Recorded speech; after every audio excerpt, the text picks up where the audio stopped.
సుబ్బారావు గారు బయట రండి, మీ వారున్నారా? ఉన్నారండి. మూర్తి గారికి ఒకసారి ఇస్తారా? ఆయన లేరండి. ఇప్పుడు నాకు ఏ అమ్మాయితో ఎఫెన్స్ లేవు. అంటే పాస్ట్ లో ఉన్నాయన్నమాట. నేను స్వయంగా తయారు చేసిన స్వీట్ అండి. అరటి పండు లంబా లంబాని దీని పేరు పెట్టాను. వంట చేయటం వచ్చా? మా ఇంట్లో కుక్ ఉన్నాడండి. అట్లీస్ట్ ఇల్లు చూడడం వచ్చా? మా ఇంట్లో వాక్యూమ్ క్లీనర్ ఉందండి. ఒక కప్ కాఫీ ఇస్తావా? ఇలాంటి టైంలో విసిగిస్తే విడాకులు ఇస్తాను, జాగ్రత్త. ఈ ఇల్లు రామాలయం. ఇక్కడుంటే రాముడు బొమ్మన ఉండాలి, లేకపోతే మా ఆయన బొమ్మన ఉండాలి.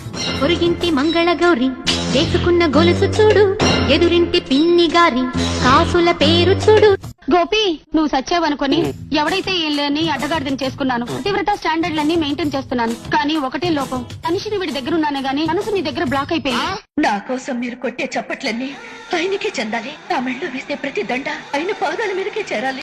నేను చెప్పినట్టు విని 7 శుక్రవారాలు, 14 శనివారాలు, 21 ఆదివారాలు ఉపవాసాలు చేయి, నొప్పి ఇట్టే పోతుంది. లంచ్ కి రైస్ పెట్టాలా, చపాతీలు చేయాలా? నేను హట్టు ఫీల్ అయ్యాను.